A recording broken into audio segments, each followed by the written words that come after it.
Llegué a visitar a mi hijo sin avisar. Vestía ropa vieja y rota y lo obligaban a servir la mesa como a un criado. Mi nuera dijo frente a todos: «Aquí yo soy la que manda». No grité, no corrí hacia él. Di un paso al frente y el aire se rompió como vidrio. Una copa cayó al suelo. Alguien me miró como si hubiera visto un fantasma. Nadie sabía quién era yo. Nadie sabía lo que debía. Nadie sabía que esa noche la vergüenza cambiaría de dueño. No recuerdo haber sentido el volante tan frío entre las manos como aquella tarde. Tal vez fue el miedo, tal vez la intuición, o tal vez fue el silencio. 2 semanas sin la voz de Mateo. 2 semanas sin un mamá, luego te llamo, sin un emoji torpe, sin ese tono cansado pero amable que siempre tuvo. La última vez que hablamos, me dijo que estaba ocupado, que todo estaba bien. Y después, nada. Ni siquiera cuando le escribí para decirle que pasaría a verlo. Por eso no avisé. Por eso crucé la ciudad con el corazón apretado, repitiéndome que no debía exagerar. La casa apareció al final de una calle privada con árboles altos y un portón discreto. No parecía una fortaleza, pero lo era. Lo supe por la forma en que el taxi se detuvo antes de entrar. El chofer carraspeó, evitó mirarme a los ojos y dijo que ahí me dejaba. Pagué sin discutir. Bajé con mi bolso de mano, el mismo que llevo desde hace años, y caminé los últimos metros sintiendo que cada paso me acercaba a algo que no quería ver. Había música, risas, el murmullo de una reunión elegante.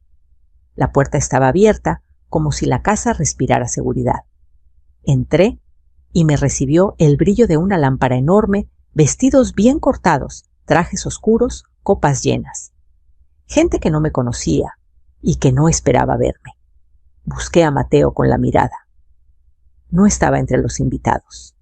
Lo vi entonces junto a la mesa larga del comedor, sosteniendo una charola. Mi hijo, el mismo que de niño, se escondía detrás de mí.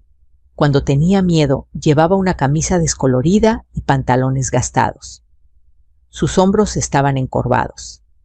Caminaba rápido, con la cabeza baja recogiendo platos como si pidiera perdón por existir. Nadie le agradecía. Nadie lo miraba a los ojos. Mateo, susurré, pero la música se tragó mi voz. Camila apareció desde el otro lado del salón. Mi nuera, impecable, sonrisa perfecta. La clase de sonrisa que se enciende frente a los demás y se apaga cuando nadie mira.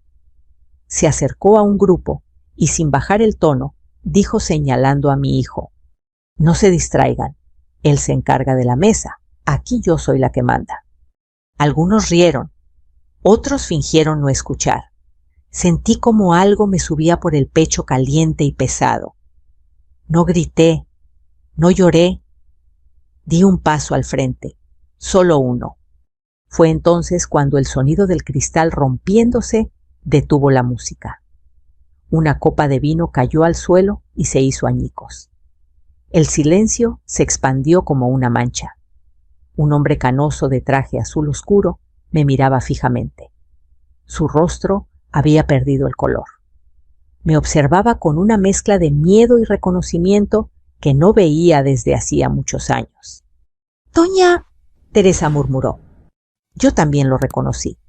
Don Esteban Cárdenas.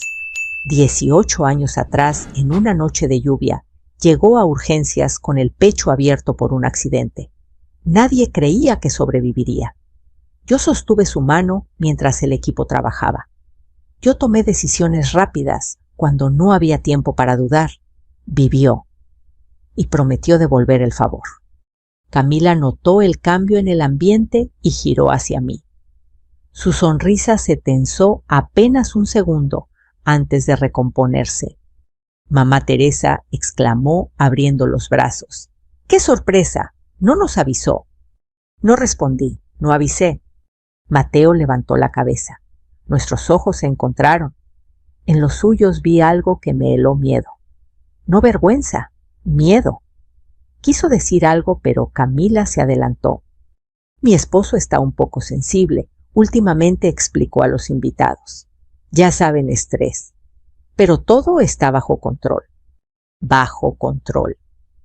Esa frase me golpeó más fuerte que el insulto, porque la había usado antes, porque yo misma la había pronunciado años atrás creyendo que el orden era amor y que la paciencia era virtud. Don Esteban dio un paso hacia mí. Sus manos temblaban. —¿Podemos hablar? —susurró. —A solas. Camila lo interceptó con una risa ligera.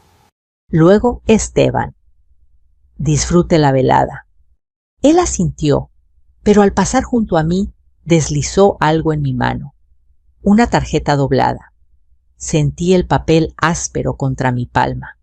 —No se vaya —dijo en voz baja—. Él corre peligro.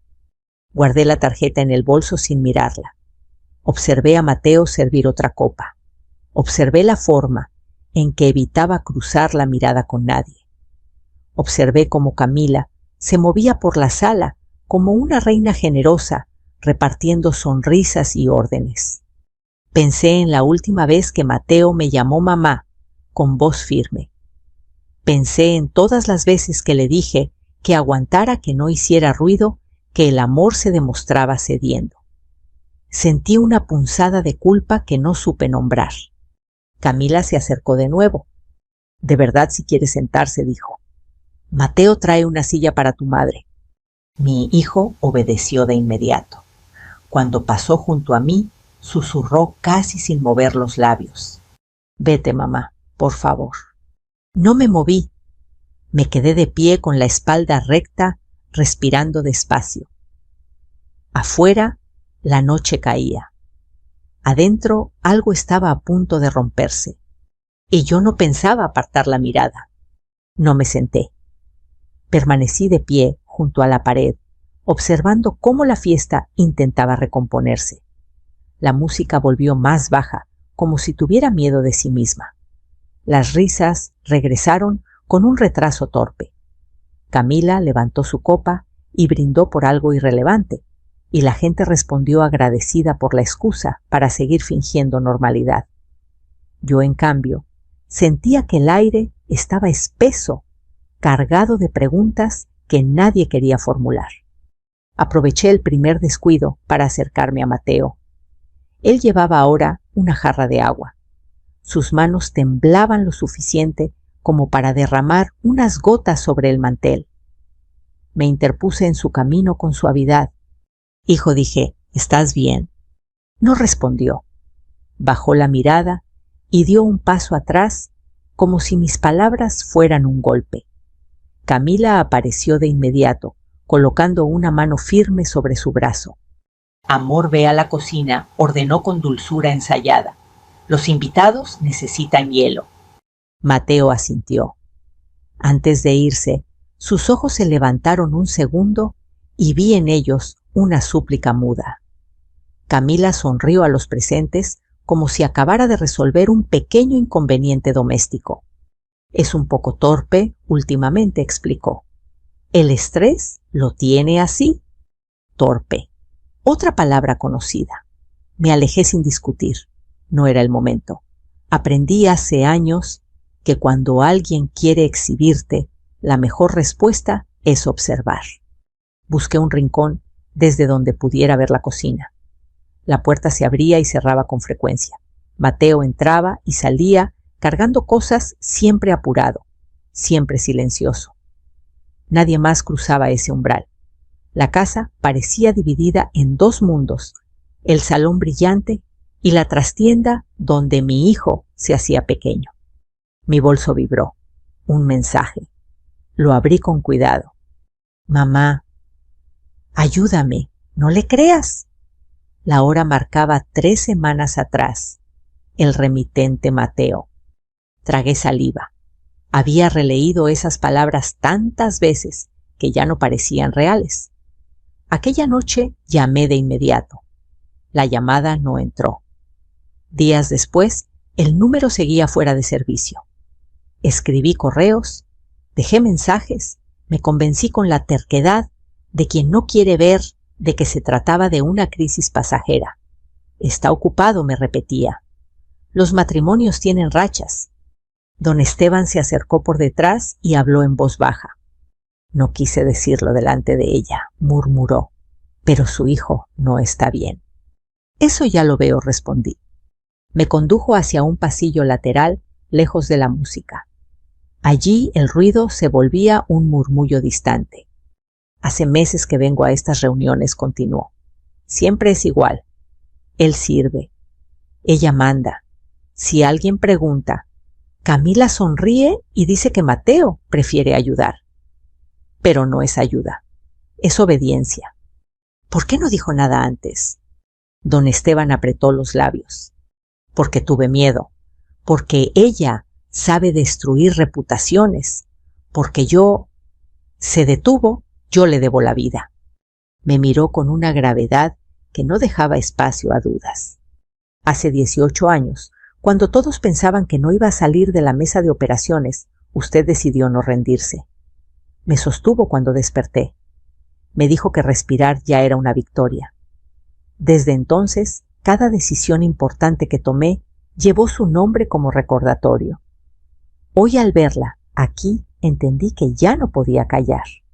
Sentí un nudo en la garganta, no por orgullo, sino por el peso de esa deuda que regresaba en el peor momento.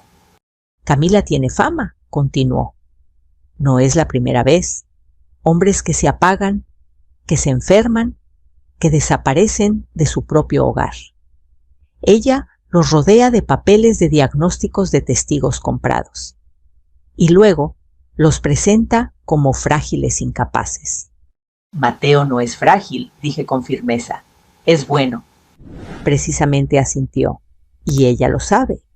Un ruido seco nos interrumpió. Miré hacia la cocina. Mateo había dejado caer una bandeja. El golpe resonó más de lo necesario. Camila apareció de inmediato. Otra vez, dijo sin levantar la voz. Mateo, por favor. Estás alterando a mis invitados. Lo siento, murmuró él. Vi entonces algo que me heló un moretón amarillento en su muñeca apenas visible cuando levantó la mano. No parecía reciente, pero tampoco antiguo. Camila notó mi mirada y giró el cuerpo de Mateo, cubriéndolo con naturalidad. Deberías descansar, le dijo. Ya tomaste tu medicina, ¿verdad? Mateo asintió sin convicción. Medicina. La palabra volvió a caer como una losa. Mi mente, entrenada por años de pasillos blancos y diagnósticos rápidos, empezó a atar cabos. El cansancio excesivo, la torpeza, el miedo. No encajaba. Camila intervine. ¿Puedo hablar contigo un momento? Claro, respondió radiante. Pero más tarde. Ahora estoy ocupada siendo anfitriona. Es importante. Su sonrisa se endureció apenas. Nada es más importante que mis invitados. Don Esteban me tocó el brazo con discreción. No aquí, susurró. No ahora. Asentí, retrocedí, observé, esperé. Fue entonces cuando una mujer de uniforme gris, la empleada, pasó junto a mí con una bolsa de basura. Sus ojos se encontraron con los míos solo un segundo, suficiente para que entendiera que quería decir algo. Cuando regresó, ya sin la bolsa, se acercó lo justo para que su voz no se oyera. Si quiere ayudarlo, dijo sin mirarme, vuelva de noche. 210, puerta de servicio. Siguió caminando como si nada. Me quedé inmóvil con el corazón golpeando en las sienes. 210, puerta de servicio. Una invitación y una advertencia al mismo tiempo. La fiesta continuó. Camila reía. Mateo obedecía. Yo contaba los minutos. Cuando me despedí, Camila me abrazó con fuerza excesiva. Qué gusto verte, susurró. Pero la próxima vez avisa. No me gustan las sorpresas. A mí tampoco, respondí. Salí a la noche con la tarjeta de don Esteban en el bolso, el mensaje de Mateo grabado en la memoria y una certeza que me pesaba en el pecho. Para salvar a mi hijo, primero tendría que aceptar que algo en mí también había fallado. Y no sabía si estaba lista para eso. Dormí poco esa noche. Cada vez que cerraba los ojos, veía la bandeja caer la muñeca amoratada, la palabra medicina flotando en el aire como una amenaza. Me levanté antes del amanecer y me senté en la mesa de la cocina con una taza de café frío entre las manos. Pensé en Mateo de niño, cuando se quedaba despierto esperando que yo regresara del turno nocturno. Pensé en las veces que le dije que fuera paciente, que no hiciera olas, que el amor se demostraba cediendo. Me dolió admitirlo, pero aquellas frases habían sido semillas. Y ahora veía el fruto. A media mañana me encontré con don Esteban en un café discreto, lejos de la zona elegante. Llegó puntual, con el gesto serio de quien ha tomado una decisión que no puede deshacer. Traía consigo a un hombre más joven, de traje sencillo y mirada alerta. Licenciado Julián Pacheco, dijo, es de confianza. Nos estrechamos la mano. Julián fue directo sin rodeos. Me contaron lo esencial, empezó. Si su nuera está haciendo lo que sospechamos, no bastará con confrontarla. Necesitamos pruebas. Cualquier paso en falso, y ella los aplastará con papeles. ¿Papeles de qué tipo?, pregunté. Diagnósticos, recetas. Evaluaciones psicológicas, respondió. Órdenes de protección, declaraciones de incapacidad. Todo puede fabricarse si se tiene dinero y contactos. Sentí un escalofrío. Había visto eso antes, aunque nunca en mi propia familia. Esta noche dije, puedo entrar a la casa. Alguien de dentro me lo sugirió. Don Esteban frunció el ceño. Es peligroso. Lo sé, respondí. Pero no hacerlo también lo es. Julián asintió lentamente. Si entra, observe. No confronte. Si puede, documente. Y sobre todo, verifique el estado de Mateo. Necesito saber si está siendo medicado contra su voluntad. ¿Y si ella me descubre? Entonces saldrá de ahí sin admitir nada, contestó. Y me llama. Antes de irnos, don Esteban se inclinó hacia mí. Hay algo más, dijo en voz baja. Camila tiene aliados, gente que la protege. Si esto se mueve, no será limpio. Nunca lo es, respondí.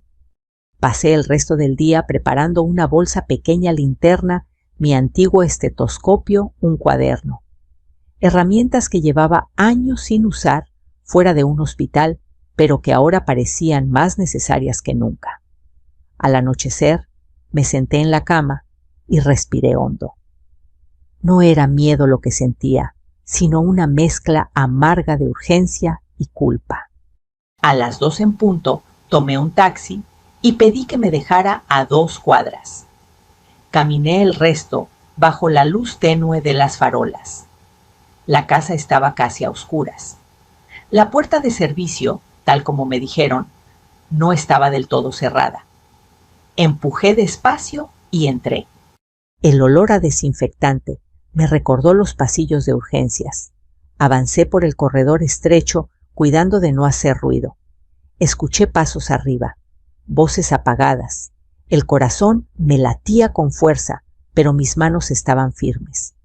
Encontré a Mateo, en una habitación pequeña sin ventanas, con un sofá estrecho y una mesa baja. Estaba sentado encorvado, mirando al suelo. Cuando me vio, abrió los ojos con sorpresa y terror. Mamá susurró. No debías venir. Shh, me acerqué. Estoy aquí. Tomé su rostro entre mis manos. Su piel estaba fría, sus pupilas demasiado dilatadas. Le pedí que me mirara a los ojos. Lo hizo con esfuerzo. ¿Qué te da?, pregunté. ¿Qué tomas? No sé, respondió. Pastillas por la noche. Dice que son para dormir, para calmarme. Te obligan. Asintió apenas. Si no las tomo se enoja. Sentí una punzada en el pecho. Saqué la linterna y revisé su reacción a la luz. Lenta, demasiado lenta. Revisé su pulso. Irregular. No era un diagnóstico, pero era suficiente para alarmarme. Escúchame, le dije, esto no es normal. Antes de que pudiera decir más, la luz se encendió de golpe. Camila estaba en la puerta, apoyada en el marco, con una sonrisa que no alcanzaba a sus ojos. ¡Qué escena tan conmovedora!, dijo. La madre abnegada rescatando al hijo incomprendido. Me puse de pie despacio, colocándome delante de Mateo. ¿Qué le estás dando?, pregunté. No es un tratamiento, es un castigo. No seas dramática, respondió. Los médicos saben lo que hacen. ¿Qué médicos? Camila se encogió de hombros. Especialistas, gente preparada, no como tú. Soy enfermera, dije, y sé reconocer un abuso. Su sonrisa se afinó. Eres una intrusa, replicó, y estás alterando a una persona vulnerable. Aplaudió una vez. 2 hombres aparecieron en el pasillo. Llamen a seguridad, ordenó, y a la policía si hace falta. Antes de que lo hagas, dije con calma, deberías pensar en lo que va a pasar cuando alguien independiente revise esos medicamentos. Por primera vez dudó. Fue apenas un parpadeo, pero lo vi. Estás inventando cosas, dijo, y nadie te creerá. Tal vez, respondí, pero ya no estoy sola. Un ruido en la cocina, pasos, voces que no eran de la casa. Camila frunció el ceño. ¿A quién llamaste?, me preguntó. A la verdad, contesté. La puerta se abrió y entraron don Esteban y Julián, seguidos de un agente con carpeta en mano. El aire cambió. Camila dio un paso atrás. ¿Qué significa esto?, exigió. Significa, dijo Julián, que vamos a verificar la situación de Mateo Aguilar y que usted tendrá que responder algunas preguntas. Mateo se aferró a mi brazo. Lo sentí temblar. Camila nos miró a ambos con una rabia contenida que prometía no terminar ahí. Esto no se ha acabado, dijo, ni de lejos. No respondí, pero acaba de empezar. La casa ya no parecía la misma cuando salimos de aquella habitación. No porque hubiera cambiado físicamente, sino porque la máscara se había resquebrajado. Las luces del pasillo parecían más duras, los cuadros más fríos, y el silencio tenía un peso distinto. Mateo caminaba a mi lado sostenido por mi brazo, como si cada paso fuera una negociación con su propio cuerpo. Detrás de nosotros, Camila avanzaba rígida, hablando en voz baja por el teléfono, dando órdenes rápidas, precisas. Era una mujer acostumbrada a controlar el caos. El agente pidió ver documentos. Julián habló con voz firme, citando artículos, explicando procedimientos. Don Esteban observaba todo con una seriedad casi solemne, como si cada palabra pronunciada fuera una deuda que por fin empezaba a saldarse. Rosa apareció desde la cocina pálida, con las manos juntas frente al delantal. No dijo nada, pero su presencia era una declaración. Esto es un malentendido, repetía Camila. Mi esposo tiene episodios, su madre los provoca. Mateo apretó mi brazo con más fuerza. No dijo, y su voz salió ronca como si no la hubiera usado en mucho tiempo. No es un malentendido. El agente lo miró con atención. ¿Está usted de acuerdo con el tratamiento que recibe? Mateo dudó. Sentí su respiración agitada, y entonces, como si algo se rompiera por dentro, negó con la cabeza. No repitió. Tengo miedo. Esa palabra cayó como una bomba silenciosa. El agente anotó algo. Julián me miró de reojo y asintió. Camila dejó de hablar. Su rostro se endureció. Está confundido, insistió. Siempre lo está. No más que cualquiera que vive encerrado, respondí sin levantar la voz. No más que alguien a quien le quitan el teléfono, la llave, la voluntad. Camila me fulminó con la mirada. Tú no sabes nada de nuestro matrimonio. Sé lo que veo, dije, y sé lo que permití sin darme cuenta. Las palabras me salieron antes de poder detenerlas. Julián me observó con atención, como si entendiera que aquello no era solo una acusación externa, sino una confesión. Nos condujeron al salón principal. La fiesta había terminado. Copas vacías, restos de música suspendidos en el aire. El contraste con lo que acababa de ocurrir era brutal.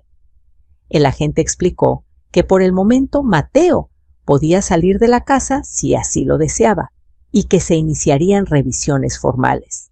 Camila protestó, amenazó con abogados, con jueces con influencias. Nadie la interrumpió, nadie le respondió. Mateo me miró. «Quiero ir», me dijo. «¿Contigo?»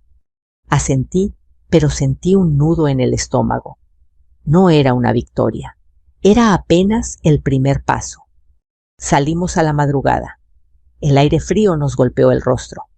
Mateo respiró hondo, como si no lo hubiera hecho en años. Don Esteban se despidió con un apretón de manos. «No se detengan ahora», me dijo. «Ella no lo hará». «Lo sé», respondí. En el coche, Mateo se quedó en silencio. Yo tampoco hablé. No hacía falta. El ruido de la ciudad despertando llenó el espacio entre nosotros. Al llegar a mi departamento, lo ayudé a sentarse en el sofá. Le preparé té.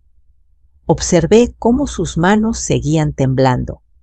Mamá dijo al fin: «Lo siento». No respondí de inmediato. «No te disculpes. Te metí en esto». Me senté frente a él. «Hijo», dije, «necesito decirte algo. Algo que he evitado por años». Me miró con atención. Sus ojos estaban cansados pero presentes. «Yo te enseñé a aguantar», continué, «a callar, a creer que amar era ceder siempre. Creí que te protegía, creí que te hacía fuerte, pero te dejé indefenso frente a alguien que confundió el control con cariño». Mateo bajó la mirada. «Yo pensaba que así era el amor», susurró, «como en casa». Esas palabras dolieron más que cualquier reproche. «Lo sé», respondí, «y por eso estoy aquí, para decirte que estaba equivocada». El silencio se instaló entre nosotros, pesado pero honesto. Mateo respiró hondo. «No sé qué va a pasar», dijo. «Tengo miedo de lo que ella haga». Yo también, admití. «Pero no estás solo». Julián llamó más tarde. Explicó los pasos a seguir: evaluaciones médicas independientes, medidas de protección, una posible denuncia por violencia psicológica y coerción. Nada sería rápido, nada sería sencillo. «Ella va a atacar su credibilidad», advirtió. «¿Y la tuya?» «Que lo intente», respondí. «Ya no voy a mirar hacia otro lado». Colgué y me apoyé en la pared. Sentí el cansancio de los años caer de golpe sobre mis hombros. No era solo la noche. Era la suma de decisiones pasadas, de silencios cómodos, de reglas no cuestionadas. Entendí que salvar a Mateo no significaba devolverlo a mis brazos, sino aprender a soltar sin abandonar. Esa madrugada, mientras él dormía por primera vez sin pastillas, me quedé despierta, pensando en todo lo que aún podía salir mal. En Camila, reorganizando sus piezas. En tribunales, en miradas de duda, en palabras que intentarían reducirnos otra vez al silencio. Pero también pensé en la palabra que Mateo había pronunciado: miedo, y en lo que había hecho después, decirla en voz alta. Eso supe entonces ya era un comienzo. Los días siguientes se movieron con una lentitud engañosa. Desde fuera, la vida parecía continuar: el tráfico, los vecinos, el panadero de la esquina, que me saludaba como siempre. Por dentro, cada minuto era una cuerda tensa a punto de romperse. Mateo dormía largas horas, despertando sobresaltado como si temiera que alguien fuera a arrancarlo de la cama. Yo observaba sus gestos con atención clínica, anotando mentalmente cada mejora, cada retroceso. No era solo mi hijo. Era un paciente herido por algo más profundo que un diagnóstico. Julián Organizó las primeras evaluaciones médicas independientes. Un psiquiatra de confianza, una internista, análisis de sangre completos. Nada se hizo a medias. Mateo aceptó todo con una docilidad que me dolía. A veces me miraba como pidiendo permiso para existir. No tienes que preguntar, le repetía. Tu cuerpo es tuyo. Asentía, pero tardaba en creerlo. Camila no tardó en reaccionar. Llegaron mensajes primero suaves, casi amables. Mateo necesita estabilidad. Tu madre te confunde. Podemos arreglar esto en privado. Mateo no respondió. Entonces vinieron los correos largos cargados de reproches, seguidos por silencios estratégicos. Después, el golpe más fuerte, una notificación legal.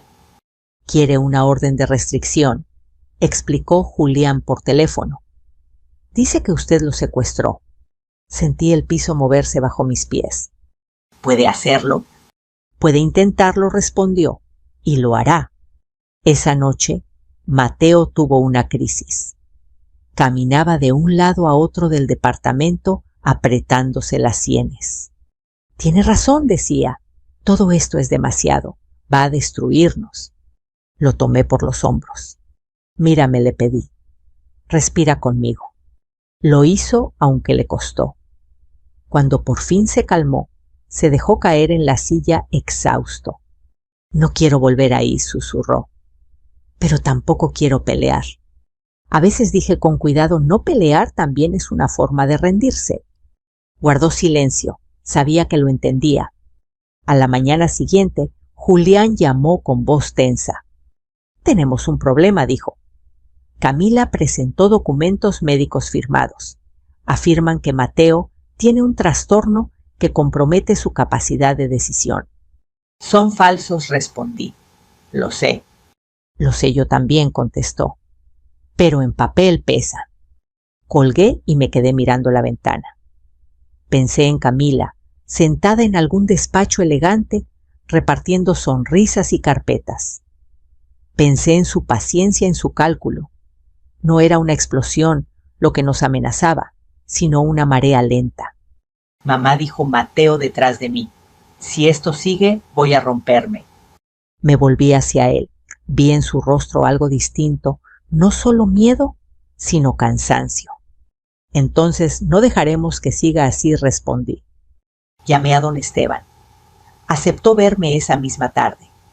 Nos recibió en su casa, una construcción antigua sobria, lejos del lujo ostentoso. Nos sentamos frente a frente, con una jarra de agua entre nosotros. Ella va a ir hasta el final, dijo. La conozco. Nosotros también, respondí. Y no podemos esperar a que el daño sea irreversible. Don Esteban respiró hondo. Hay algo que no les dije antes, confesó. Camila tiene influencia en una clínica privada. Los mismos médicos que firman sus papeles. Eso explica mucho, dije. Pero no todo continuó. Hay alguien que ya no está dispuesto a mentir por ella. Levanté la mirada. ¿Quién? Rosa. Como si la hubiera invocado, el teléfono de don Esteban vibró. Un mensaje corto, estoy lista. Nada más. Quiere hablar, explicó, pero solo si se garantiza protección. Julián llegó poco después. Traía un plan claro, preciso, como un mapa en terreno minado. Si Rosa declara, dijo, podemos solicitar una revisión urgente. Con eso la orden de restricción pierde fuerza. Pero tiene que ser hoy, antes de que Camila mueva más piezas. Mateo escuchaba en silencio con las manos entrelazadas. ¿Y si miente?, preguntó. ¿Y si la obligan a retractarse? Por eso, respondió Julián, no estará sola. Nos reunimos con Rosa en un lugar discreto. Llegó nerviosa, mirando a todos lados. Sus manos temblaban al sostener la taza de café. Tengo miedo, dijo. Mucho. Lo sé, respondí. Y no te juzgo. Nos contó todo. Las pastillas sin etiqueta, las inyecciones nocturnas, las órdenes estrictas de no hablar con nadie, las amenazas veladas. Cada palabra era un clavo más en el ataúd de la mentira. Yo la vi, Añadió: vi cómo le decía que sin ella no era nada, que nadie lo iba a creer, que usted no lo quería. Mateo cerró los ojos, respiró hondo. Eso no es verdad, dije con firmeza. Nunca lo fue. Rosa firmó la declaración con mano temblorosa. Julián la guardó como si fuera algo frágil y poderoso a la vez. Esto cambia el juego, dijo. Pero Camila no tardó en responder. Esa misma noche sonó el timbre de mi departamento. 2 agentes. Una notificación urgente. La orden de restricción estaba en trámite. Tiene 24 horas para responder, informaron. Mateo me miró pálido. ¿Es ahora o nunca?, susurró. Asentí. Tomé el teléfono y marqué a Julián. Procede, le dije. ¡Con todo! Colgué y abracé a mi hijo. Sentí su respiración acelerada, su cuerpo rígido. Pase lo que pase, le dije al oído, no estás solo. Y no volverás a arrodillarte ante nadie. Afuera la noche se cerraba como un puño. Adentro, por primera vez, no retrocedimos. El juzgado amaneció gris, como si la ciudad hubiera decidido contener la respiración. Llegamos temprano. Julián llevaba una carpeta gruesa, ordenada con pestañas de colores. Don Esteban caminaba a nuestro lado con paso firme. Mateo avanzaba un poco detrás de mí, erguido pero tenso. Yo sentía el peso de cada mirada en el pasillo, como si todos supieran que allí se estaba disputando algo más que un expediente. Camila llegó puntual. Traje claro, cabello perfecto, la serenidad de quien cree que el terreno le pertenece. Saludó a un par de personas por su nombre. Sonrió. Cuando nos vio, inclinó la cabeza, apenas una cortesía afilada. Buenos días, dijo. Espero que hoy podamos aclarar este malentendido. Julián no respondió. Entramos a la sala. El juez pidió orden. El murmullo se apagó. Camila tomó la palabra primero. Habló de preocupación de amor de una esposa agotada que había hecho todo por sostener a un hombre inestable. Presentó informes, diagnósticos, firmas. En papel Mateo parecía un problema que debía ser administrado. Yo observé el rostro del juez. Atento, prudente. Observé a Mateo. Sus manos ya no temblaban. Solicitamos, concluyó Camila, que se restituya el entorno seguro del señor Aguilar y que se limite la influencia nociva de terceros. ¿Entorno seguro? Tragué saliva. Julián se levantó. Con el debido respeto comenzó: vamos a pedir algo distinto, una evaluación independiente inmediata y medidas de protección para el señor Aguilar. Presentó la carpeta. El sonido seco del cartón sobre la mesa me pareció definitivo.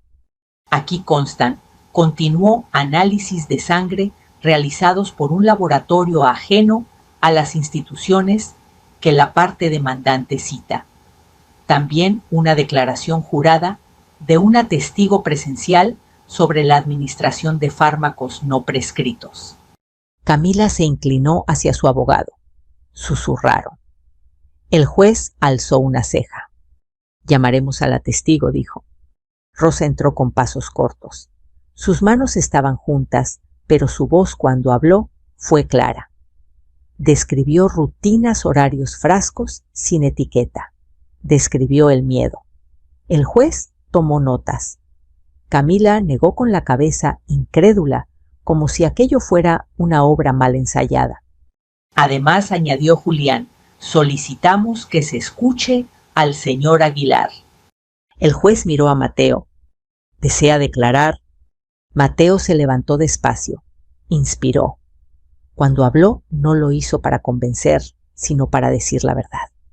No soy incapaz, dijo. Tengo miedo. Miedo de volver a una casa donde no decido ni cuándo dormir. Miedo de una medicina que me quita la voz. Miedo de que nadie me crea. Camila se puso de pie. Esto es un teatro, exclamó. Está siendo manipulado. El juez levantó la mano. Orden. Mateo continuó. Mi madre no me secuestró. Me sacó de un lugar donde dejé de ser persona. Silencio. El juez respiró hondo. A la vista de lo presentado dijo: se ordena una evaluación médica independiente y se suspenden las medidas solicitadas hasta nuevo aviso. Camila palideció por primera vez. Esto es una injusticia, dijo. Tengo derecho a... Tendrá derecho a responder, interrumpió el juez. Como todos. Salimos de la sala sin celebrar. Nadie aplaudió. Afuera el aire parecía menos pesado. Julián sonrió apenas. Esto no termina hoy, advirtió. Pero el piso se movió. Don Esteban se acercó a Camila. Hablaron en voz baja. No escuché las palabras, pero vi el gesto de ella endurecerse. Luego se alejó sin mirarnos. Las semanas siguientes fueron una cadena de citas, exámenes, audiencias. Los resultados confirmaron lo que ya sabíamos: sedantes administrados sin indicación adecuada, dosis inconsistentes, registros alterados. Camila respondió con recursos, con comunicados, con insinuaciones. El ruido fue intenso, pero la base se había resquebrajado. Una tarde, Mateo y yo caminamos por el parque. El otoño comenzaba a pintar las hojas. Sigo teniendo miedo, dijo. A veces me despierto pensando que va a aparecer. El miedo no desaparece de golpe, respondí. Se aprende a caminar con él sin que te empuje. Se detuvo, me miró. Quiero algo, dijo. No volver contigo. No ahora. Necesito vivir solo. Sentí un pinchazo y luego entendí. Está bien, dije. Estaré cerca, no encima. Sonrió agradecido. El día que llegó la notificación final, la leí 2 veces. Medidas de protección concedidas. Prohibición de contacto, investigación en curso. No era un final limpio, pero era un inicio seguro. Esa noche Mateo cocinó. Eligió la receta. Puso la mesa. Comimos despacio, hablando de cosas pequeñas. Al despedirse, me abrazó con fuerza. Gracias, dijo, por quedarte y por soltar. Me quedé sola en el pasillo con una sensación nueva en el pecho. No era triunfo. Era algo más frágil y más verdadero. La libertad, entendí, no siempre llega con ruido. A veces llega con pasos firmes y silenciosos cuando alguien decide no volver a inclinar la cabeza. El tiempo empezó a ordenarse de otra manera. No porque el pasado se hubiera borrado, sino porque dejó de gobernarlo todo. Mateo se mudó a un departamento pequeño, luminoso, con ventanas que daban a una calle tranquila. Lo acompañé el primer día.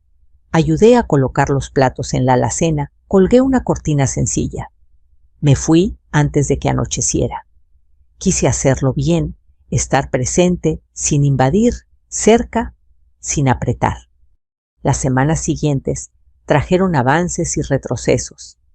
Hubo noches en las que Mateo me llamó porque el sueño no llegaba y la cabeza se le llenaba de voces antiguas.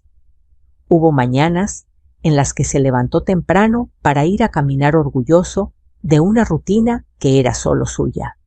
Aprendió a decir no en voz alta. Aprendió, sobre todo, a no pedir perdón por existir. Camila siguió luchando. Apeló decisiones, envió comunicados, intentó sembrar dudas. Pero ya no tenía el control absoluto. Las evaluaciones independientes fueron claras. Los informes falsos se desmoronaron uno a uno. La investigación siguió su curso. No hubo un espectáculo final, ni un castigo inmediato que calmara todas las heridas.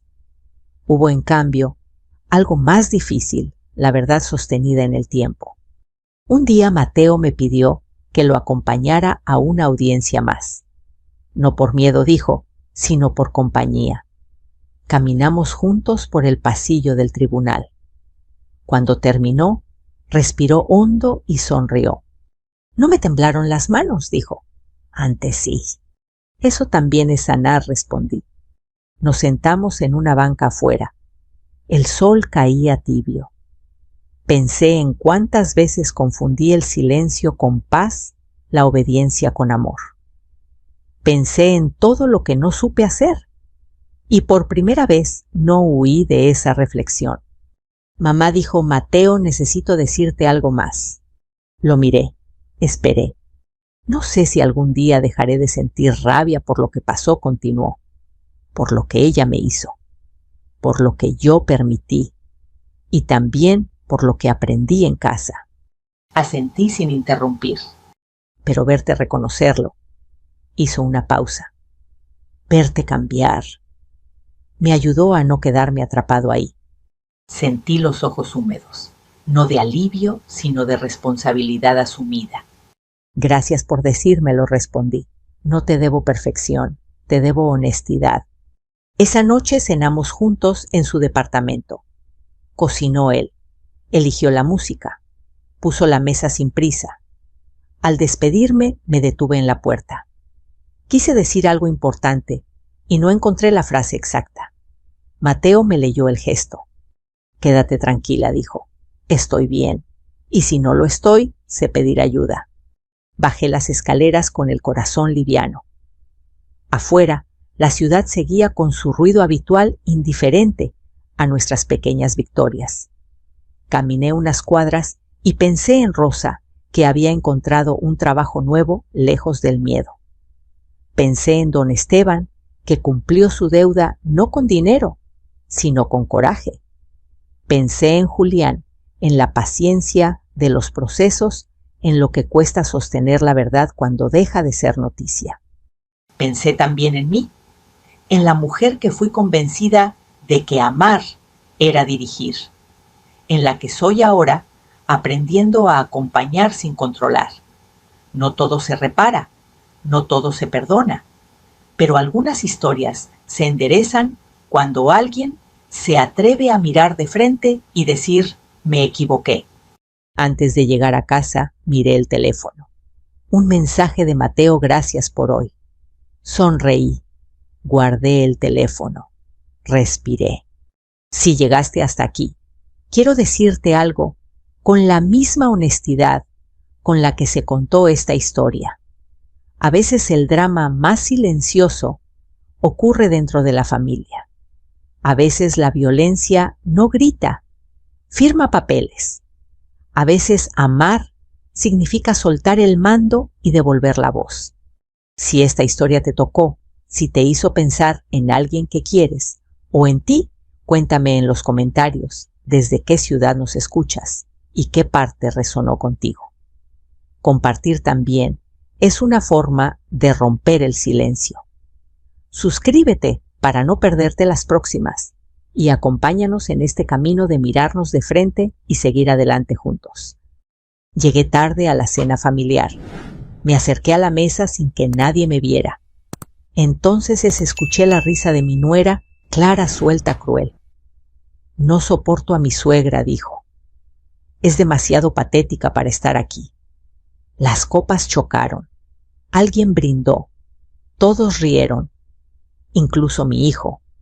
Me quedé inmóvil a solo unos metros. Con el corazón apretado, entendí algo que me heló la sangre. No solo se burlaban de mí. Planeaban algo mucho peor.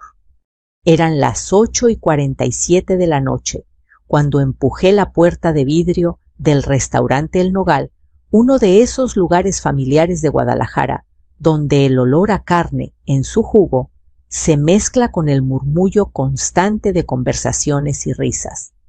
Estaba atrasada casi media hora, no porque quisiera, nunca porque quisiera. Antes de salir de la parroquia de San Judas, doña Refugio, una mujer de 89 años, con manos temblorosas y ojos llenos de miedo, había sufrido un ataque de ansiedad. No se vaya, Teresita, me suplicó, aferrándose a mi manga como una niña. Me senté a su lado, le tomé la mano, le hablé despacio hasta que su respiración volvió a un ritmo normal. ¿Cómo iba a dejarla sola? Mi bolso de piel café, el mismo que me regaló Ernesto, mi esposo, en nuestro aniversario número 25, resbaló un poco de mi hombro cuando localicé la mesa del fondo. Ahí estaban. Javier, mi hijo, camisa azul, planchada con demasiado esmero, el cabello acomodado con gel riendo. Como hacía tiempo no lo veía reír conmigo. A su lado Mariana, su esposa, vestido verde, ajustado, uñas largas, perfectamente esmaltadas, sonrisa blanca y segura. Alrededor, 4 parejas más amigos de ellos, gente que yo apenas conocía. Caminé despacio entre las mesas. Nadie me había visto aún. El sonido de los cubiertos, el tintinear de las copas, la música suave de fondo. Todo parecía normal. Demasiado normal. Hasta que me detuve a unos 3 metros de distancia. La voz de Javier atravesó el aire como una navaja. «¿Es que de verdad mi esposa no soporta a mi mamá?», dijo riendo. «Le da pena que venga a estas cosas». Sentí que el piso se movía bajo mis pies. Mariana soltó una carcajada ligera ensayada. «Ay, amor, no exageres», respondió. «No es pena, es cansancio. Siempre la misma historia, las mismas llamadas, los mismos audios larguísimos. Es patética». La palabra cayó pesada. «Patética». Las risas explotaron alrededor de la mesa. Una mujer se llevó la mano al pecho de tanto reír. Un hombre alzó su copa. «Brindemos porque ya no venga tanto bromeo. Por la paz mental». Las copas chocaron. El sonido, que debería haber sido elegante, me atravesó el pecho como agujas. Me quedé ahí, invisible, con los dedos apretando el asa del bolso hasta que los nudillos se me pusieron blancos. Mi primer impulso fue avanzar, exigir respeto, gritar que ahí estaba, que era su madre. Pero algo dentro de mí me detuvo. Una calma extraña, pesada, lúcida. Mariana apoyó la cabeza en el hombro de Javier con una sonrisa de complicidad. Además añadió bajando un poco la voz, «pero no lo suficiente, ya sabes. Todo se arregla cuando firme, es cosa de tiempo». «Exacto», dijo él, encogiéndose de hombros. «No hay que hacerla sentir mal, solo ayudarla con los papeles». Sentí como el aire se me iba de los pulmones. Papeles. Firmar. Ayudarla. Ya no era solo burla, era algo más grande, algo planeado. Respiré hondo una vez, 2 veces. Pensé en Ernesto, en lo mucho que odiaba las escenas. La dignidad no se grita. Teresa solía decirme, se sostiene. Di un paso al frente. Fue Mariana quien me vio primero. Sus ojos se abrieron apenas un segundo de más. Me dio un codazo rápido a Javier. Él volteó y su sonrisa se borró de golpe. «Mamá». No respondí de inmediato. Caminé despacio hasta la mesa. Cada paso resonaba en mis oídos como si el restaurante entero hubiera quedado en silencio. Coloqué mi bolso en el respaldo de la silla vacía, la más alejada claro, y levanté la mirada. «Buenas noches», dije con una calma que ni yo sabía de dónde venía. Llegué y escuché todo. Nadie habló. Las risas se apagaron. Las copas quedaron suspendidas en el aire. Mariana intentó recomponerse, dibujó una sonrisa forzada que no le llegó a los ojos. «Teresita, estábamos bromeando», dijo. «Tú sabes cómo somos». La miré fijamente, no parpadeé. «Bromeando», repetí, como cuando me pidieron dinero prestado para un negocio que nunca existió. ¿Así? Javier abrió la boca. No salió ningún sonido. No saqué nada del bolso. Todavía no. No era el momento. Me limité a enderezar la espalda. «No voy a arruinarles la cena», continué. Solo quería que supieran algo. Hice una pausa. Dejé que el silencio pesara. «No soy patética. Y lo que ustedes creen que me van a quitar no les pertenece». Tomé mi bolso. Di media vuelta y caminé hacia la salida sin correr, sin llorar, sintiendo las miradas clavadas en mi espalda. Al salir, el aire fresco de la noche me golpeó el rostro. Ya en el coche con las manos temblando sobre el volante, dejé caer la primera lágrima. No de tristeza, de claridad, porque en ese instante entendí que no se trataba solo de una cena, se trataba de mi vida, y estaba a punto de defenderla. Salí del restaurante con la cabeza en alto, pero por dentro llevaba un torbellino. Conduje sin prisa por las calles iluminadas de Guadalajara, dejando que los recuerdos me alcanzaran uno a uno, como si siempre hubieran estado esperando ese momento para hablar. Porque nadie se vuelve patética de la nada. A nadie le regalan una vida entera de esfuerzo. Y si esa noche yo estaba ahí, era porque antes había caminado un camino largo, áspero y honesto. Conocí a Ernesto Montoya cuando tenía 22 años. Yo atendía una pequeña tienda de abarrotes en la colonia Independencia. Él trabajaba de ayudante en una ferretería. No teníamos nada salvo ganas. Nos casamos en una ceremonia sencilla con comida hecha por mis tías y música prestada por un primo. La felicidad no fue un lujo, fue una decisión diaria. El negocio creció despacio. Ernesto cargaba cajas, yo llevaba las cuentas. Aprendí a sumar y restar con la precisión de quien sabe que un error cuesta el pan del día siguiente. A los pocos años, abrimos un segundo local, luego un tercero. No era riqueza, era estabilidad. Y la estabilidad para mí siempre fue libertad. Cuando nació Javier, mi mundo se volvió más pequeño y más grande al mismo tiempo. Lo llevaba conmigo a la tienda, lo sentaba detrás del mostrador con colores y hojas mientras yo atendía. Aprendió a contar monedas antes que muchos niños aprendieran a leer. Yo soñaba con que estudiara, con que tuviera opciones, con que no dependiera de nadie, ni siquiera de mí. La casa donde hoy vivo, esa que Mariana mira como si ya fuera suya, la compramos con ahorros de 20 años. Escritura a mi nombre. Ernesto insistió en ponerla a nombre de los dos. Yo le pedí que quedara a nombre mío también. Por si algo pasa, le dije. Él sonrió, siempre pensando un paso adelante, Teresa. Tenía razón, porque algo pasó. Ernesto murió de un infarto una mañana cualquiera, sin despedidas, sin drama, sin avisar. Me quedé viuda a los 59 años. El mundo se me hizo chico otra vez. Lloré en silencio porque Javier me necesitaba fuerte. Vendimos los negocios poco a poco. No quise quedarme con todo. Preferí asegurarme de que lo que quedara estuviera bien cuidado. Javier estudió ingeniería. Yo pagué su universidad sin préstamos, sin favores. Él prometía visitarme más seguido cuando se graduara. Al principio cumplía. Luego conoció a Mariana. Mariana llegó a mi vida con una sonrisa perfecta y palabras dulces. Suegrita me decía, alargando la palabra como si fuera cariño. Traía regalos pequeños, perfumes caros, historias de viajes y de gente importante. Yo la escuchaba con atención, pero observaba en silencio. Siempre he creído que la gente se revela más en lo que mira que en lo que dice.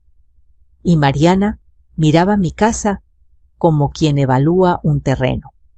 Con el tiempo, las visitas de Javier se hicieron más cortas, las llamadas más escasas. Cuando yo preguntaba, él decía que estaba ocupado, que el trabajo, que la vida. Yo asentía. No quería ser una carga. Nunca quise serlo. Hasta que empezaron las peticiones. Primero fue algo pequeño, mamá. ¿Me prestas para completar un pago? Luego algo más grande.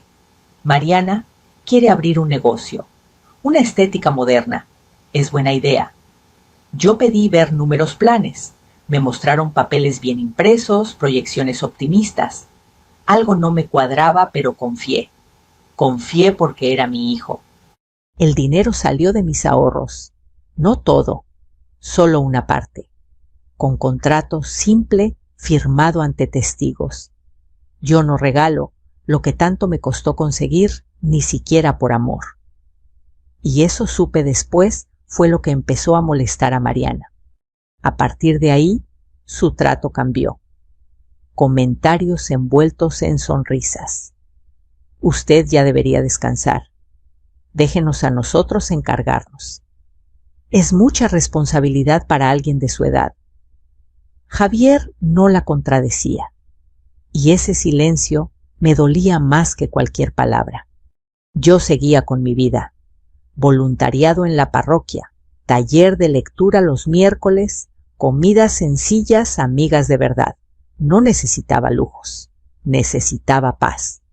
Esa noche en el restaurante, mientras los escuchaba reírse de mí, entendí algo que había evitado aceptar para ellos. Yo ya no era una persona, era un obstáculo, una firma pendiente, un trámite. Llegué a casa y me senté en la sala rodeada de fotos. Ernesto sonriendo en la playa, Javier de niño con los dientes chuecos y los ojos llenos de futuro. Cerré los ojos. Respiré. No te crié para esto, susurré al aire, pero tampoco te voy a permitir que me destruyas.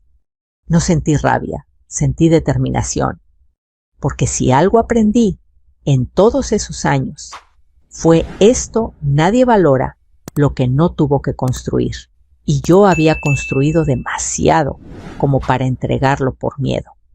Esa noche dormí poco, pero al amanecer con el primer café entre las manos, tomé una decisión que cambiaría el rumbo de todo. Iba a proteger lo que era mío, sin gritos, sin escándalos, con la ley de mi lado y la dignidad intacta. Después de aquella cena, nada volvió a ser igual, aunque fingieran que sí. Javier me llamó 2 días después con una voz demasiado amable, como si quisiera borrar lo ocurrido con pura cortesía. Mamá, perdón por el otro día, dijo. Mariana a veces habla de más. Ya sabes cómo es. Yo lo sabía. Justamente por eso no respondí de inmediato. Está bien, hijo, contesté al final. Todos tenemos días malos. Colgué y me quedé mirando el teléfono. No me había pedido disculpas por reírse, solo por cómo habló ella. Una diferencia pequeña, pero reveladora. Las semanas siguientes fueron una coreografía silenciosa de distancia. Antes Javier pasaba por mi casa sin avisar. Se sentaba a tomar café, revisaba el refrigerador como si todavía viviera ahí. Ahora todo era con cita previa, todo rápido, todo medido. Mariana empezó a llamar más seguido, no para preguntar cómo estaba yo, sino para ayudar. Suegra, es que Javier y yo estamos muy preocupados por usted, decía con una voz suave que me erizaba la piel. Vive sola, maneja sus cosas. Es mucho para alguien de su edad. Alguien de su edad. Siempre esa frase como una etiqueta. Estoy bien, Mariana, respondía. He manejado mi vida sola muchos años. Ella reía como si yo acabara de contar un chiste tierno. Claro, claro, pero los tiempos cambian. Ahora todo es más complicado. Bancos, trámites, papeles. Uno nunca sabe. Papeles. La palabra empezó a aparecer con demasiada frecuencia. Una tarde, Javier llegó sin avisar. Caminaba nervioso, tocándose la nuca, evitando mirarme a los ojos. Mamá, necesitamos hablar, dijo sentándose sin quitarse la chamarra. Sentí ese viejo nudo en el estómago, el mismo de cuando era niño, y venía a decirme que había hecho algo mal. ¡Dime! Mariana y yo hemos estado pensando. Respiró hondo. Tal vez sería bueno que nos dejaras ayudarte más, con tus cosas, con tu dinero. Levanté la mirada despacio. ¿Ayudarme cómo? Pues, administrarlo. Que no tengas que preocuparte, solo firmar una autorización. Nada grave. Autorización. Otra palabra nueva. ¿Una autorización para qué exactamente, Javier? Para que yo pueda hacer trámites por ti. pagar servicios, mover dinero si hace falta. Ya sabes, un poder. Ahí estaba, por fin sin rodeos. Me quedé en silencio, no porque no supiera qué decir, sino porque quería escucharlo seguir hablando. Es por tu bien, mamá, añadió. Mariana dice que así te sentirías más tranquila.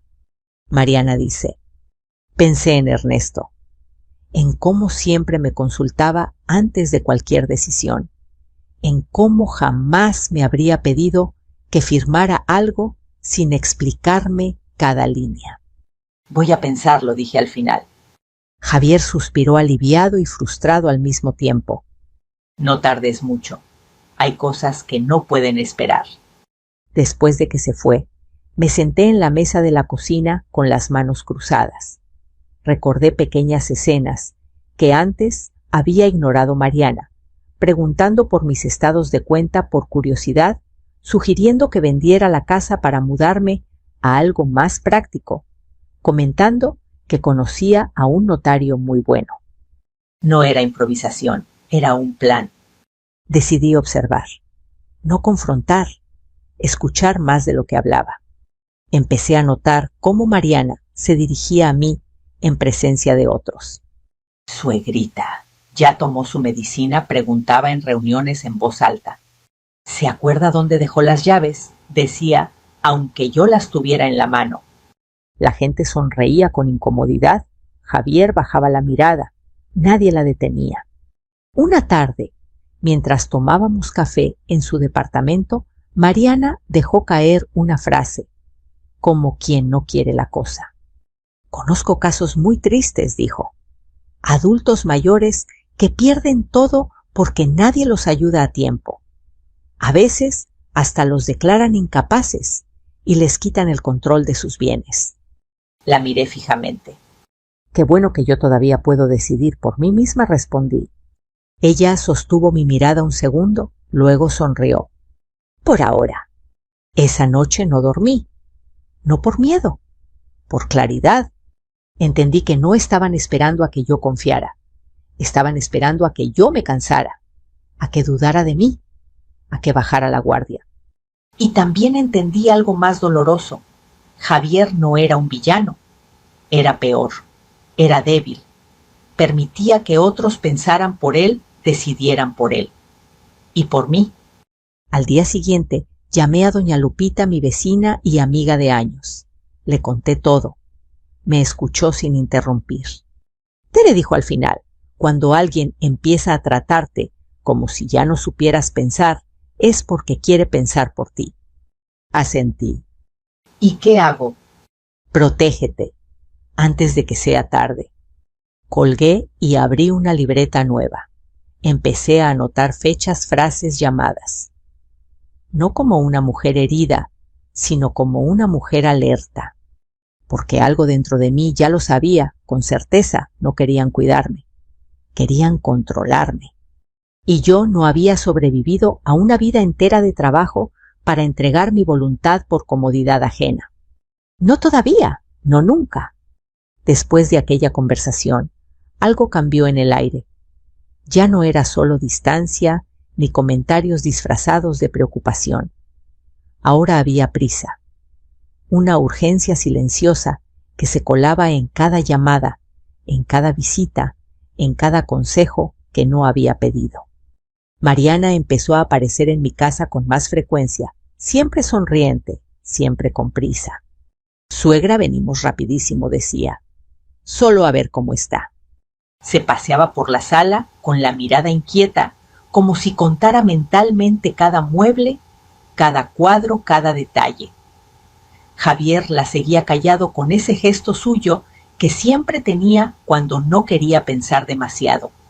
Una tarde, mientras yo preparaba café, Mariana se sentó frente a mí y apoyó las manos perfectamente arregladas sobre la mesa. Teresita, empezó, ¿no ha pensado en hacerse un chequeo general a nuestra edad? Nuestra edad. 32 y 66 no eran nuestra edad, pero dejé pasar el comentario. Me reviso cada año, respondí. Estoy bien. Sí, claro. pero uno nunca sabe. A veces la memoria falla primero. Cositas pequeñas, olvidos. Levanté la vista. ¿Cómo cuáles? Ella sonrió. Pues, dejar la estufa prendida, repetir historias, confundir fechas. Sentí un escalofrío recorrerme la espalda. No porque fuera verdad, sino porque entendí la intención. Días después, Javier me llamó. Mamá Mariana está preocupada, dijo. Dice que a veces te nota distraída. ¿Ah, sí? Sí, que tal vez sería bueno ir con un especialista, solo para estar tranquilos. Especialista, médico, evaluación. Palabras que juntas podían volverse armas. Acepté. No porque dudara de mí, sino porque quería ver hasta dónde estaban dispuestos a llegar. El neurólogo fue claro. Exámenes normales, memoria intacta, ninguna señal de deterioro. Mariana frunció el ceño. Javier suspiró aliviado, pero también confundido. Quizá es estrés, dijo el médico, o cansancio. Ve, dije, nada de qué preocuparse. Mariana nos sonrió, pero no se detuvieron. Empecé a notar pequeños accidentes cuidadosamente colocados. Una vez movieron mis llaves del lugar y luego preguntaron si las había perdido. Otra apagaron mi celular y después insinuaron que yo no sabía usarlo bien. Detalles mínimos casi invisibles, suficientes para sembrar duda. Y entonces, una tarde, ocurrió lo que necesitaba escuchar. Había salido a comprar pan cuando olvidé mi bolsa en casa. Volví sin hacer ruido. Desde el pasillo, escuché voces en la sala. Si logramos que el médico diga que ya no está al 100, decía Mariana. Pero dijo que está bien, respondió Javier inseguro. Los diagnósticos cambian, contestó ella. Además, no hace falta tanto. Con un poder notarial amplio, tú te encargas de todo. Es por su bien. ¿Y si no quiere firmar? Mariana soltó una risa breve. Quiere. Solo hay que insistir. Hacerla sentir cuidada, vulnerable. Al final, las mamás firman por amor. Me apoyé contra la pared para no caer. Ahí estaba, completo, el plan. No querían ayudarme, querían borrar mi voluntad, convertirme en una sombra obediente mientras ellos decidían mi vida. Esa noche no confronté a nadie. Me senté en mi cama con la libreta en las manos y escribí cada palabra que había escuchado. No por rencor, por protección. Al día siguiente llamé al licenciado Esteban Salgado, notario público, recomendado por doña Lupita. Concertamos una cita discreta. Quiero entender mis opciones, le dije por teléfono, antes de que alguien más decida por mí. Su voz fue firme. Eso es exactamente lo que vamos a hacer, señora Montoya. Colgué con el corazón acelerado, pero la mente clara. Porque en ese punto ya no se trataba solo de dinero o propiedades. Se trataba de algo más profundo y peligroso, el derecho a seguir siendo yo. Y ese derecho nadie, ni siquiera mi propio hijo, iba a arrebatármelo.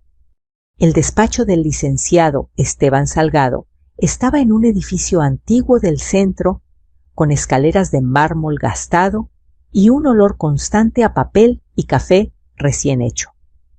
Llegué puntual, con mi libreta bajo el brazo y una calma que me sorprendió a mí misma.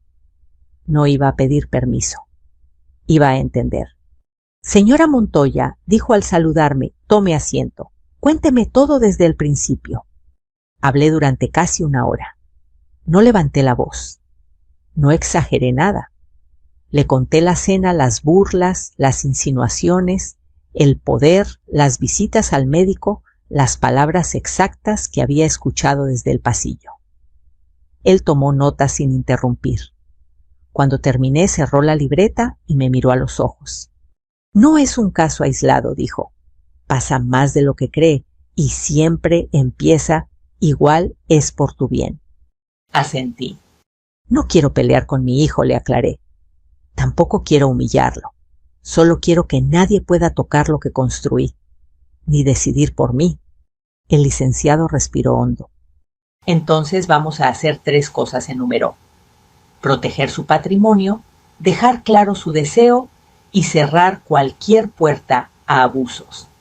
Sacó una carpeta gruesa y la abrió sobre el escritorio. Primero su testamento.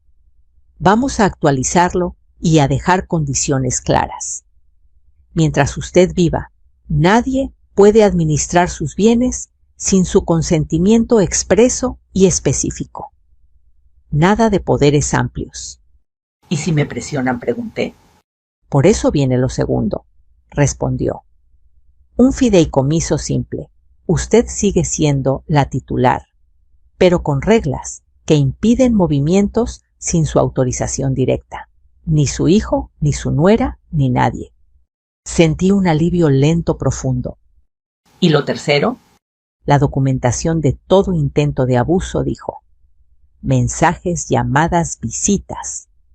Si llegaran a insistir o a intentar declararla incapaz, sin fundamento, la ley está de su lado. Me quedé en silencio unos segundos. Licenciado, dije, ¿sabe qué es lo que más duele? Dígame.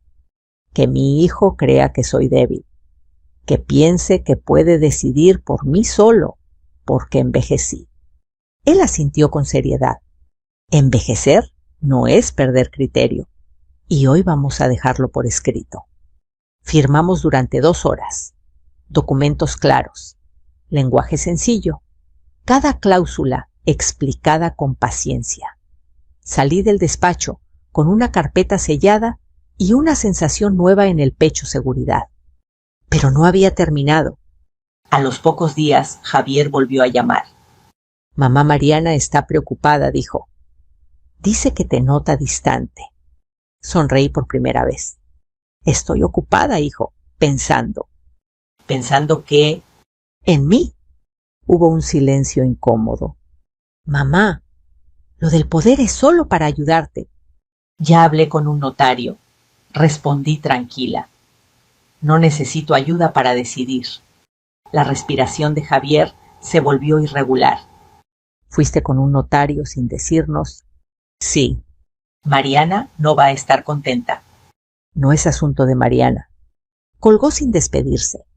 Esa noche Mariana me llamó directamente. No fue amable. Teresita, ¿por qué hace esto tan difícil?, dijo. Estamos tratando de cuidarla. Cuidar no es controlar, respondí. Y no voy a afirmar nada. Usted no entiende cómo funciona el mundo.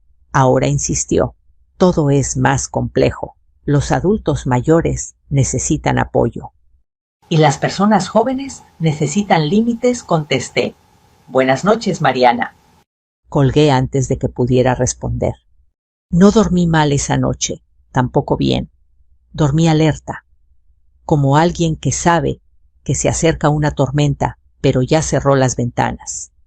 Empecé a organizar mis papeles, estados de cuenta, contratos antiguos, fotografías, todo en carpetas claras, nada escondido, nada confuso. También instalé una pequeña cámara en la sala, no para espiar, sino para protegerme. Lo consulté antes con el licenciado. Todo legal, todo transparente. No esperaba usarlas, pero quería estar preparada. Porque cuando alguien decide que tu voz ya no importa, no se detiene con un no. Se detiene cuando entiende que no puede avanzar un paso más. Y yo estaba lista para que lo entendieran. No por rencor, por respeto a mí misma. Volví al restaurante El Nogal, una semana después. No porque quisiera revivir la herida, sino porque entendí algo fundamental. Hay verdades que solo pueden decirse en el mismo lugar donde intentaron enterrarte. Llegué puntual esta vez. 10 minutos antes. Me senté en una mesa cercana, pedí un café y observé. Javier y Mariana entraron juntos riendo tomados del brazo. Ella hablaba animadamente, él asentía. Se sentaron en la mesa del fondo la misma. Los amigos llegaron poco a poco. Copas, saludos, el mismo ritual. Nada había cambiado. para ellos. Esperé. No es fácil quedarse sentada mientras escuchas cómo se refieren a ti, como si ya no existieras. Pero la paciencia, aprendí con los años, es una forma de poder. Y yo tenía todo el tiempo del mundo. Bueno, dijo uno de los amigos alzando la copa. Entonces ya quedó lo del trámite. Mariana sonrió segura. Va encaminado. Solo es cuestión de que confíe. Las mamás siempre confían, añadió alguien. Sobre todo cuando están solas. Javier no dijo nada. Bebió un sorbo largo de vino. Respiré hondo. Me levanté. Caminé hacia la mesa sin prisa. Esta vez no hubo sorpresa cuando me vieron. Mariana me vio primero. Sus ojos se endurecieron apenas. Javier se tensó. Buenas noches, dije. ¿Puedo? Nadie respondió. Tomé la silla vacía y me senté. Mamá, empezó Javier. No sabíamos que vendrías. Yo sí sabía que iba a venir, respondí. Porque hay conversaciones que no deben quedar a medias. Mariana intentó sonreír. Teresita, justo hablábamos de usted. Lo sé, dije. Los escuché la otra vez. Y hoy también. Las risas murieron. El ambiente se volvió espeso. No era para que lo tomara así, dijo Mariana. Usted es muy sensible. La miré sin levantar la voz. No soy sensible, soy consciente. Abrí mi bolso y saqué un sobre manila. No lo puse frente a Javier. Lo coloqué en el centro de la mesa despacio. ¿Saben qué es esto?, pregunté. Nadie habló. Es la actualización de mi testamento, continué. Y un fideicomiso. Todo está notariado. Todo es legal. Javier palideció. ¿Qué significa eso? Significa, dije, que mientras yo viva, nadie puede administrar mis bienes. Nadie puede firmar por mí. Nadie puede ayudarme sin mi permiso específico. Mariana se inclinó hacia adelante. Eso no era necesario, dijo. Podíamos resolverlo en familia. La familia no se burla, respondí. Ni planea cómo quitarle la voz a una madre. Uno de los amigos tosió incómodo. Otra bajó la mirada. Además, añadí, hay algo más. Saqué otro documento. Aquí está el contrato del dinero que les presté, con fechas, firmas y condiciones. Y aquí dije, sacando el teléfono, mensajes donde se habla de usar ese dinero para cosas distintas al negocio. Mariana se levantó de golpe. Eso es privado. Es evidencia, respondí. Y no he venido a acusar. He venido a aclarar. Miré a Javier. Hijo, te amo. Pero confundiste mi amor con permiso. Y eso se acaba hoy. Sus ojos se llenaron de lágrimas. Mamá, yo no quise. Lo sé, interrumpí. No quisiste pensar. Me levanté despacio. Sentí cada mirada sobre mí. Se rieron de mí.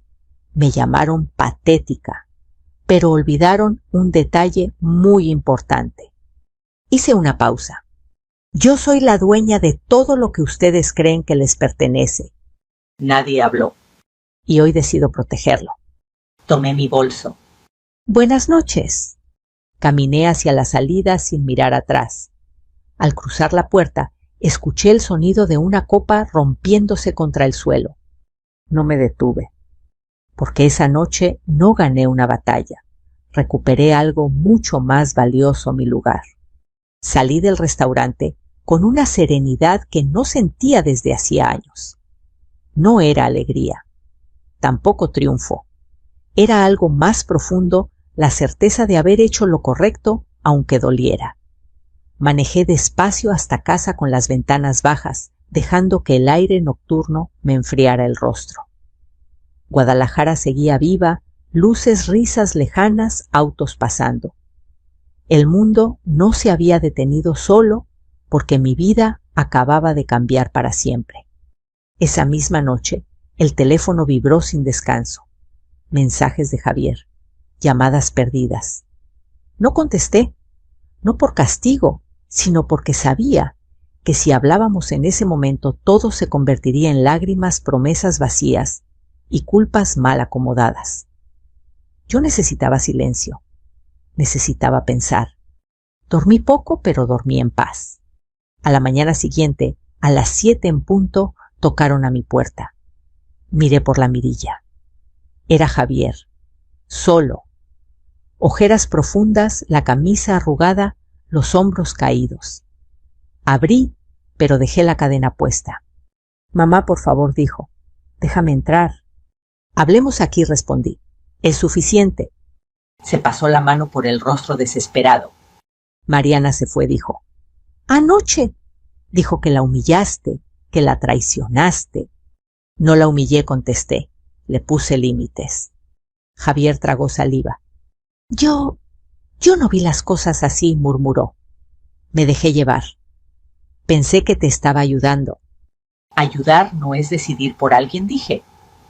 Y menos burlarte de ella cuando crees que no escucha. Las lágrimas empezaron a caerle sin control. Perdóname, mamá. Me equivoqué. Dame otra oportunidad. Lo miré largo rato. Vi al niño que fui a buscar a la escuela, al adolescente inseguro, al hombre que ahora tenía frente a mí, roto por sus propias decisiones.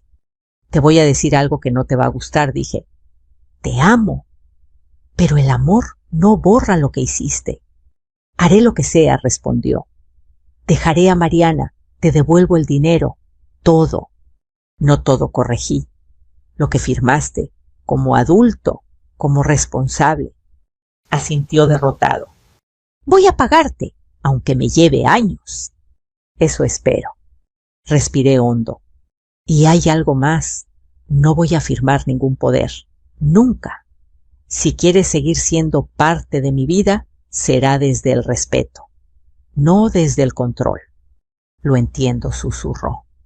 Quité la cadena y abrí la puerta. No lo abracé. Aún no. Lo dejé pasar solo para decirle una última cosa. No te estoy castigando, Javier. Me estoy cuidando. Se fue sin decir nada más. Los meses siguientes fueron extraños, silenciosos, pero honestos. Javier cumplió. Pagó puntualmente cada mes. Consiguió un trabajo estable. Ya no hablábamos todos los días, pero cuando lo hacíamos había respeto. Distancia sí. Pero también verdad. Mariana desapareció. Supe por terceros que se había mudado a otra ciudad. Nunca volvió a llamarme. Yo, en cambio, volví a mí. Con el tiempo, convertí mi experiencia en algo más grande. En la parroquia empecé a reunir a mujeres de mi edad, viudas divorciadas, madres cansadas de ser tratadas como niñas. Les hablaba de testamentos, de no firmar por miedo de preguntar, de exigir explicaciones. No como abogada, como alguien que ya había estado ahí. Una de ellas me abrazó llorando después de la tercera reunión. Estuve a punto de firmar un poder para mi hijo, me dijo. Hoy no lo hice. Ahí entendí que mi historia no era solo mía. Un año después vendí la casa grande. Me mudé a un departamento más pequeño, luminoso mío.